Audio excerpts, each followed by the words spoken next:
మీరు చెప్పినట్టుగా గురుకురాలు మన పాతకాలంలో ఎలా అయితే ఉంటున్నాయో నలంద, తక్షశిల యూనివర్సిటీస్ ఇవన్నీ.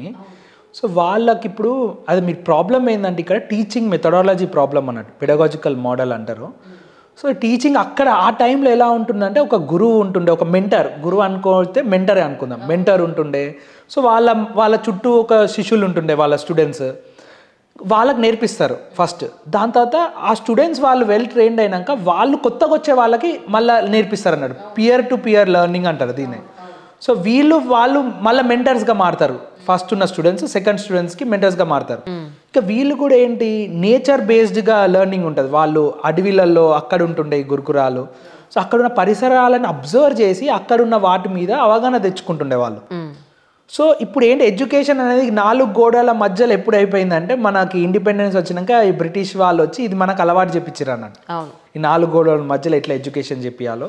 సో దానికంటే ముందు ఈ నేచర్ బేస్డ్ ఎడ్యుకేషన్ ఉంటుంది. అసలుకి సొసైటీలో ఉన్న ప్రాబ్లమ్స్ ఏంది, అసలు సొసైటీ ఎట్లా వర్క్ చేస్తుంది, ఒక ఫారెస్ట్లో ఏమేమి ఉంటాయి, ఎట్లా అవుతున్నది, ఇవన్నీ అక్కడ గురుకురాలు నేర్పిస్తుండే. అంటే వాళ్ళకి థియరటికల్గా ఉండే సెషన్స్ కూడా ఉంటుండే క్లాస్ రూమ్లలో, అక్కడ చెట్ల కింద కూర్చొని మ్యాక్సిమం ఫీల్డ్ బేస్డ్ బయటికి వెళ్ళి అక్కడ నేర్చుకుంటుండే, ఎక్స్ప్లోర్ చేసి. కానీ ఇప్పుడు వచ్చేసరికి మన ఎడ్యుకేషన్ ఏమైపోయింది, అంతా క్లాస్ రూమే, లోపల క్లాస్ రూమ్లో కూర్చొని నేర్చుకోవడమే 4 గోడల మధ్యలో. ఒక్కసారి కూడా ఫీల్డ్ బేస్డ్ అంటే వెళ్ళేసి ఏంటి ఎక్స్ప్లోర్ చేయడానికి ఏ స్కూల్లో కూడా లేదు, హైయర్ ఎడ్యుకేషన్లో లేదు, ఎక్కడ లేదు. సో అట్లాంటప్పుడు వాళ్ళకి ఈ నేచర్ గురించి కానీ, ఫార్మింగ్ గురించి కానీ, సాయిల్ గురించి, మన సొసైటీలో ఉన్న ప్రాబ్లమ్స్ గురించి ఎలా తెలుస్తుంది? ఒకరు చదువుకునేది అంటే ఎడ్యుకేషన్ అంటే ఏంటిదో అని కూడా తెలియకుండా అయిపోయింది. ఎడ్యుకేషన్ అంటే మొత్తం సమాజం గురించి తెలుసుకోవడం. ఆ సమాజం గురించి తెలుసుకోవడం పక్కన పెడితే ఎడ్యుకేషన్ అంటే అక్కడ ఉన్న టెక్స్ట్ బుక్లు ఉన్న బహార్ కొట్టడం అన్నట్టు అయిపోయింది. ఇప్పుడు బహార్ కొట్టుకుంటూ పోయిన అన్ని రోజులు నువ్వు ఒక ఎగ్జామ్లో మార్క్స్ వస్తాయేమో, దాంతో అది ఏం గుర్తుండదు.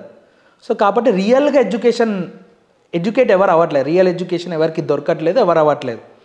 సో దీని కారణంగానే మీరు చెప్పినట్టు చాలామంది ఇంజనీరింగ్ స్టూడెంట్స్ లేకపోతే చాలామంది పిల్లలు ఎవరైనా వాళ్ళకి బయట ఎట్లా ఉంటారు, ఈ సొసైటల్ స్కిల్స్, సోషల్ కాన్షియస్నెస్ అంటారు, ఇవి ఏం తెలియట్లేదు వాళ్ళకి. సొసైటీలో ప్రాబ్లమ్స్ ఏమున్నాయి, అసలుకి ఈ ఎన్వైరన్మెంట్ ఎందుకు ఖరాబ్ అవుతున్నది, ఈ సస్టైనబిలిటీ అంటే ఏంటి, నేచర్ ఏంటి, ఫార్మింగ్ ఏంటి, ఈ పాలిటిక్స్ అంటే ఏంటి, ఓటేస్తున్నాం 18 తర్వాత, అసలు ఏమో పాలిటిక్స్ గురించి కూడా తెలియదు. మరి ఇవన్నీ ఎలా వస్తాయంటే వాళ్ళు 4 గోడల మధ్యలో మనం టీచ్ చేస్తే రాదు. సో ఈ పెడగాజికల్ మోడల్ అనేది చేంజ్ అవ్వాలి. మన పాతకాలంలో ఎలా అయితే ఉన్నాయో అవి అక్కడి నుంచి నేర్చుకొని ఇప్పుడు యూరోపియన్ కంట్రీస్ చేస్తున్నాయి అలా. అవును, మీరు ఏదో అన్నారు, పీసా అనేది అన్నారు, నాకు అదేంటి, దాని గురించి చెప్పరా ఒకసారి. ఈ పీసా అనే ఎగ్జామ్ ప్రతి year program for international student assessment అని ప్రతి ఇయర్ కండక్ట్ చేయడం జరుగుతుంది. సో దీంట్లో ఏంటంటే స్టూడెంట్స్ ఒక science, reading skills, mathematical skills test చేస్తారు in the age group of 8 to 15. 8 to 15 all over world దాదాపు 100 అబోవ్ కంట్రీస్ పార్టిసిపేట్ చేస్తాయి. సో దీంట్లో basic reading skills, spelling skills, mathematics skills test చేస్తారు. సో ఇక్కడ ఏంటంటే మన కంట్రీ ఇండియా దాదాపు 10 సంవత్సరాల క్రితం పాల్గొంది. దాని తర్వాత we came at the bottom 5. Then మనం ఏమనుకున్నాం, మనం పార్టిసిపేట్ చేయొద్దని దాని నుంచి వచ్చేసినాం బయటికి. అయ్యో. సో అక్కడ బాటమ్ 5 వచ్చిన 2012లో.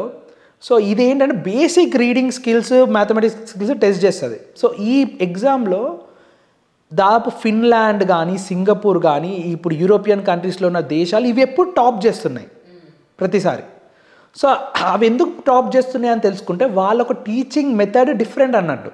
ఇప్పుడు మనకైతే గురుకురాలు కానీ ఇలా నేచర్ బేస్డ్ అలా అయితే ఉంటుందో హ్యాండ్స్ ఆన్ అంటారు. ఏదన్నా మనం బహాడ్ కొడితే కాదు కదా, అబ్జర్వ్ చేస్తానో చేతులతో నేర్చుకుంటానో వస్తుంది. ఆ రకమైన టీచింగ్ స్టైల్ వాళ్ళు ఫాలో అవుతున్నారు ఫిన్లాండ్లో, స్వీడన్లో, సింగపూర్లో. మనం మర్చిపోయింది, మన నుంచి నేర్చుకున్నారు వాళ్ళు కూడా. ఇప్పుడు వాళ్ళు అట్లా చేస్తున్నారు. మనం ఏమైపోయినాం, మనకు బ్రిటిష్ వాళ్ళు వచ్చి మనకి ఇది నేర్పించారు క్లాస్ రూమ్ బేస్డ్. ఇప్పుడు వాళ్ళు కూడా అది తప్పని చెప్పేసి వాళ్ళు కూడా ఈ రకంగానే వెళ్తున్నారు. కానీ మనం ఇంకా ఇదే సిస్టమ్ని ఫాలో అవుతున్నాం అన్నట్టు. సో అందుకే మనం ఇంకా 10 years నుంచి పార్టిసిపేట్ చేయట్లేదు, మనం లాస్ట్ వచ్చామని చెప్పేసి ఈ ఇయర్ పార్టిసిపేట్ చేస్తాం అనుకున్నారు. కోవిడ్ తర్వాత మళ్ళీ కోవిడ్ వచ్చింది, అది చేయలేదు. సో కాబట్టి ఇదే కాదు, మన ఇండియాలో కూడా చాలామంది ఇప్పుడు నీతి ఆయోగ్ కూడా రిపోర్ట్ చేస్తూ ఉంటుంది మన స్కూల్ ఎడ్యుకేషన్, గవర్నమెంట్ స్కూల్స్ గురించి. వాళ్ళు కూడా చెప్తారు దాదాపు 6th class 7th class వాళ్ళకి స్టూడెంట్స్ కూడా వాళ్ళ పేరు కూడా రాయడం వస్తలేదని. ఇట్లా చాలా స్కూల్స్ ఉన్నాయి. ఇప్పుడు గవర్నమెంట్ స్కూల్స్ పరిస్థితి ఇది. ఇక ప్రైవేట్ స్కూల్స్ అంటే వాళ్ళకి అది రాయడం వచ్చినా ఈ సాఫ్ట్ స్కిల్స్ ఇవేం ఉండయి. అవును అవును. సో కాబట్టి మొత్తానికి ఒక క్రైసిస్లు ఉంది అన్నట్టు ఎడ్యుకేషన్ అనేది మన దగ్గర. సో మనం ఇట్లాంటి అసెస్మెంట్స్లో పీసాలో పాల్గొంటే మనకు తెలుస్తుంది రియలిస్టిక్గా మనం కూడా ఏం చేయాలో అనేది. అవును. కాబట్టి ఈ న్యూ ఎడ్యుకేషన్ పాలసీ తెచ్చాము, అది రియల్గా ఒక పొలిటికల్ విల్తోని మన పొలిటీషియన్స్ ఇంప్లిమెంట్ చేపిస్తే ఒక అద్భుతం తేవచ్చు. కానీ ఇంకా టైం అయిపోతూనే ఉంది. సో వీ నో మన యంగ్ పీపుల్ అనేవాళ్ళు 75% ఆఫ్ ద పాపులేషన్ ఉన్నాం ఇండియాలో. అవును ఎగ్జాక్ట్లీ.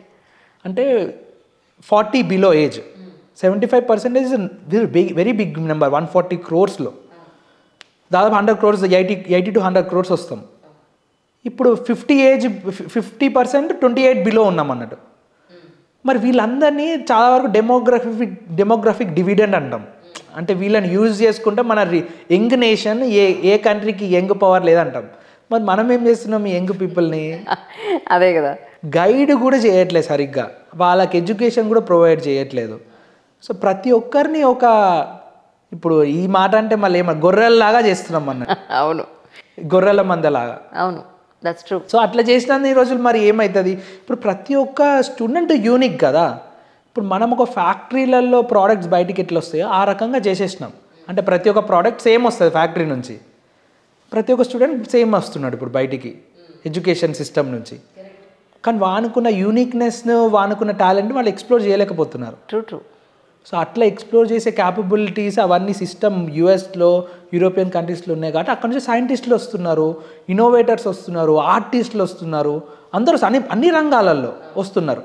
కానీ మనకి ఇక్కడ ఎందుకు రావట్లేదంటే ఇదే మేజర్ రూట్ కాజ్ అనేది మన factory oriented education. True true. నేను మీరు ఒక మాట అన్నారు మాట్లాడుతూ ఉంటే, కాంపిటీషన్ కాకుండా కొలాబరేషన్లో ఉంటే కనుక డెవలప్మెంట్ బాగుంటుందని. నాకు అర్థం కాలే అది, ఒకసారి నాకు డీటెయిల్గా చెప్పండి. సో ఇప్పుడు ఇది అదే మనం ఇప్పటిదాకా మాట్లాడుకుంది ఇదంతా ఎట్లా ఎంట్రన్స్ ఎగ్జామ్ గురించి. ఒక్క రీసెంట్గానే ఐఐటి జేఈ ఎంట్రన్స్ ఎగ్జామ్కి మళ్ళీ సీట్లు ఎన్ని 20,000 ఉంటాయి ఐఐటిలో. 12 lakh స్టూడెంట్స్ అప్లై చేశారు ఐఐటి ఎంట్రన్స్ ఎగ్జామ్కి. అంటే ఇంత కాంపిటీషన్, అంటే ఒకరినొకరు కాంపీట్ చేసుకునే బట్టే కదా ఇప్పుడు ఈ కాంపిటీషన్ ఆ నేచర్ అక్కడి నుంచి స్టార్ట్ అవుతుంది చిన్న టైం నుంచి. అంటే ఇంట్లో నుంచే మీ కజిన్ ఐఐటి క్రాక్ చేస్తే నువ్వు చేయాలి, వానికి 9 CGPA వస్తే నీకు 9 CGPA ఎందుకు వస్తలేదు. అంటే ఒక్కరినొకరిని కాంపిటీషన్ ఇంట్లో నుంచి స్టార్ట్ అయినప్పుడు వీళ్ళు ఏమవుతుందంటే వీళ్ళ ఆ కాంపిటేటివ్ మెంటాలిటీలో వెళ్ళిపోతారు. వెళ్ళిపోయినప్పుడు ఇప్పుడు ఏంటి, జాబ్లోకి వెళ్ళినప్పుడు వానికి ఇంత ప్యాకేజ్ వస్తుంది నాకెందుకు రాదు, వాడు కారు కొనుక్కోను నేను ఎందుకు కొనుక్కోను, వాడు ఇల్లు కట్టుకుని నేను ఎందుకు కట్టుకోను, ఇట్లా వెళ్ళిపోతే ఒక్కరినొకరిని కాంపీట్ చేసుకుంటూ ఇంకొకరిని కిందికి పడేసి నేను పైకి వెళ్ళాలి అనే రకంగా మారిపోతుంది సొసైటీ. సో అట్లా వెళ్ళిపోయినప్పుడు ఇప్పుడు ఈ ఒక స్పెక్ట్రమ్ చూసుకుంటాం, టాప్ 10%లకు వెళ్తేనే నేను నా లైఫ్ సెటిల్ అవుతుంది అంటే రిచ్ క్లాస్కి. ఆ కాంపిటీషన్ అనేది ఈ నిచ్చెన ఎక్కడానికి ప్రయత్నిస్తారు అన్నట్టు అందరూ. ఇప్పుడు ఇట్లా వెళ్ళిపోతే నిచ్చెన ఎక్కే క్రమంలో ఏముంటుంది, మిగతా వాళ్ళు అనేది కిందికి దొస్తారు. సో ఈ కట్ త్రోట్ కాంపిటీషన్ అనేది హామ్ కదా ఎవరికన్నా. సో ఇట్లా కాకుండా నేను ఒకవేళ అభివృద్ధి చెందితే నాతో 10 మంది అభివృద్ధి చెందాలనుకునే సిస్టమ్ని తేవాలి, ఒక ఈకో సిస్టమ్ సొసైటీని. అట్లా నేను ఒక లీడర్ని అయితే ఇంకో 10 మందిని లీడర్ చేయాలి, నేను ఒక ఆంటర్ప్రెనర్ అయితే ఇంకో 10 మంది ఆంటర్ప్రెనర్ చేయాలి.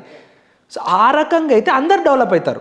కరెక్ట్. ఇప్పుడు అందరు డెవలప్ అయినప్పుడు ఇప్పుడు అంటే హ్యూమన్ బీయింగ్స్కి ఇది ఒకటి ఉంటుంది, కొలాబరేటివ్ నేచర్ ఉంటుంది, ఇండివిజువల్ నేచర్ ఉంటుంది. కానీ మనకి ఇప్పుడు ఇండివిజువలిజం అనే నేచరే ఎక్కువ. అంటే ఇండివిజువలిజం నుంచే కాంపిటీషన్ వస్తుంది, అంటే నా వరకే నేను ఆలోచించుకోవాలి ఇండివిజువల్ అంటే. సో ఇక్కడ ఆ సొసైటీ మనల్ని ఇట్లా రెయిన్ఫోర్స్ చేస్తున్నది ఇండివిజువల్గా అవ్వడానికే. అందుకే మనకి ఇప్పుడు సిటీలో కూడా ఎవరిని వాళ్ళు మనం పట్టించుకోము. ఎందుకు పట్టించుకోమంటే ఎవరిది వాళ్ళదే జీవితం. సో ఈ కొలాబరేటివ్ ఈకో సిస్టమ్ చిన్నప్పటి నుంచి మనము ఏదైనా ఇంటి నుంచి స్టార్ట్ అయ్యి ఆ సొసైటీలో కూడా అది కూడా ఉంటే బయటకు వస్తుంది. ఇప్పుడు ఇంట్లో లేనప్పుడు సొసైటీలో లేనప్పుడు ఈ కాంపిటేటివ్ వరల్డ్ అనేది వెళ్ళిపోతాం అన్నట్టు. అంటే కాంపిటీషన్ అనేది తప్పు అనట్లేదు, కాంపిటీషన్ అనేది మనము ఒక క్లాస్ రూమ్ దాకా పరిమితం చేసుకుందాము. ఒక 30 మందిలో 40 మందిలో మనం ఎందుకు మొత్తం దేశమంతా అందరితో కంపీట్ చేసి ఏమొస్తుంది. అందుకే ఇంత స్ట్రెస్ఫుల్ ఎన్వైరన్మెంట్లో సూసైడ్స్ అవుతున్నాయి. ఇన్స్టాగ్రామ్లో నేను ఒక రీల్ చూసానండి. ఒక స్టూడెంట్ జస్ట్ అప్పుడే ఎడ్యుకేషన్ అయ్యి ఒక ప్రొఫెషన్లో సెటిల్ అవుతాడు. ఒక ₹1,00,000 ప్యాకేజ్ ఎంతో ఉంది అతనికి. అయితే వాళ్ళ పేరెంట్స్ ఏం చేశారంటే, నీ జీతాన్ని నువ్వు బయట ఎంటర్టైన్మెంట్కో లేదా బయట తిరగడానికో ఫ్రెండ్స్కో ఇలా దేనికో దానికి ఖర్చు పెట్టేసుకుంటావు నువ్వు. ఒక 2 బెడ్రూమ్ ఫ్లాట్ మేము ఇంత అమౌంట్ ఇస్తున్నాం, ఒక 50,000 రూపాయలు 30,000 రూపాయలు ఈఎంఐ ఉండేలాగా అతనికి ఒక 2 బెడ్రూమ్ ఫ్లాట్ తీసి ఇచ్చేస్తారు. బ్యాలెన్స్ అమౌంట్ ఇనిషియల్ పేమెంట్ వీళ్ళు కట్టిన లోన్ అతను ఒక 20 ఏళ్ల పాటు అని లోన్ కట్టుకునేలాగా. అతను ఏమంటాడంటే 20 ఏళ్ల పాటు నేను లోన్ కట్టుకునేంత స్ట్రెస్లోకి నన్ను నా పేరెంట్స్ తోసేశారు, నా జీవితాన్ని నన్ను ఎంజాయ్ చేయనియట్లేదు అని ఒక రీల్ వచ్చింది. అంటే అది చాలా షార్ట్ అండ్ క్రిస్ప్గా వేశాడు. నేను డీటెయిల్గా చెప్తున్నాను మీకు. నాకేమనిపించింది యాజ్ ఏ పేరెంట్గా, యాజ్ ఎ జర్నలిస్ట్గా సొసైటీ అంతా చూశాక, నిజానికి ఒక 25 ఏళ్ళ అబ్బాయికో 25 ఏళ్ళ అమ్మాయికో 1,00,000 రూపాయల జీతం కనుక వచ్చి ఉంటే ఖచ్చితంగా వాళ్ళు ఒక ఎంటర్టైన్మెంట్ సైడ్ ఒక కారు లేకపోతే బయట తిరుగుదామనో ఇలా ఖర్చు పెట్టేస్తారు ఖచ్చితంగా. లేదా ఒక పెద్ద ఫోనునో లేకపోతే పార్లర్ అనో బట్టలను వాట్ ఎవర్ ఇట్ మేబీ. ఒక స్టేజ్ తర్వాత కూడా ఎంటర్టైన్మెంట్ సైడే ఉంటారు వాళ్ళు. బాధ్యత అనేది అంత తొందరగా వచ్చే పరిస్థితి లేదు రైట్ నౌ ఇప్పుడున్న సొసైటీ ప్రకారం. సో వీళ్ళు చేసింది ఒక 40 ఏళ్లకి లేదా ఒక 45 ఏళ్లకి నీకు ఒక సొంత ఇల్లు ఉండేలాగా నీ పేరెంట్స్ ప్లాన్ చేస్తే అది నీకు భారంగా అనిపించిందా? పైగా నీ పేరెంట్స్ని నువ్వు తక్కువ చేసి మాట్లాడుతున్నావు, నీ పేరెంట్స్ నీకేదో భారం ఇచ్చేసారని మాట్లాడుతున్నావు, నీ లైఫ్ అంతా మొత్తం నాశనం అయిపోయిందని మాట్లాడుతుంటే నాకు చాలా బాధ అనిపించింది. ఎక్కడున్నారా బాబు ఈ యంగ్స్టర్స్ అందరూ అనిపించింది నాకు. నవ్ యూ టెల్ మీ ఎవరు తప్పు ఉంది ఇందులో? ఇది మా ఇంట్లో కూడా అయ్యే గొడవనే అన్నట్టు. ప్రతి ఒక్కరు నాకు 27 years, సో ఇది ప్రతి ఒక్కరి ఏజ్ గ్రూప్లో ఉన్న వాళ్ళందరికీ ఎదురవుతుంది. ఇప్పుడు వాళ్ళ థాట్ ప్రాసెస్ యంగ్ పీపుల్ని యాజ్ యంగ్ పీపుల్ నేను ఏంటంటే ఇప్పుడు అంటే మీ జనరేషన్లో like people who are right now 50 years above 40, వాళ్ళ జనరేషన్లో ఒక ఇల్లు కొనుక్కోవడం వాళ్ళ ఎంగేజ్లో ఉన్నప్పుడు కొంచెం ఈజీ అవుతుండే. సో అంటే రేట్స్ కూడా చాలా తక్కువ ఉంటుండే ప్రైసెస్. ఇంకా వాళ్ళ అప్పుడున్న సిస్టమ్ జాబ్లో చేస్తూ then they can explore job for next 20-30 years. ఎప్పటి పరిస్థితులు అప్పుడేనండి. ఇప్పుడు 50,000 జీతం వచ్చినప్పుడు ఖర్చు అప్పుడే ఉంది. ఇప్పుడు లక్షల రూపాయలు వచ్చినప్పుడు అప్పుడు అంతే ఉంది. 30 వచ్చిన జీతాలు అప్పుడే ఉన్నాయి. ఇప్పుడు మేము 40కి వచ్చినా కూడా ఇప్పుడు మేము అనుకుంటున్నాం ఇప్పుడు వస్తే ఇప్పుడే ఖర్చు అయిపోతుందిరా బాబు, ఏది సెటిల్మెంట్ అవ్వట్లేదన్న పాయింట్లో ఉన్నాం. ఎప్పటిదప్పుడే రోజులు.